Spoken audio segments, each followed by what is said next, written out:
কবি সুকান্ত ভট্টাচার্যের লেখা দেশলাই কাঠে আবৃত্তিটি পাঠ করে শোনাচ্ছি। আমি একটা ছোট্ট দেশলাই কাঠি, এত নগণ্য হয়তো চোখেও পড়ি না, তবু যেন মুখে আমার উসখুস করছে বারুদ, বুকে আমার জ্বলে উঠা দুরন্ত উচ্ছ্বাস। আমি একটা দেশলাই কাঠি।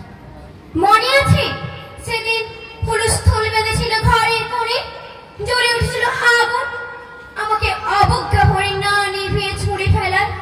কত ঘরকে দিয়েছি পুড়িয়ে, কত প্রাসাদকে করেছি ধূলিসাৎ।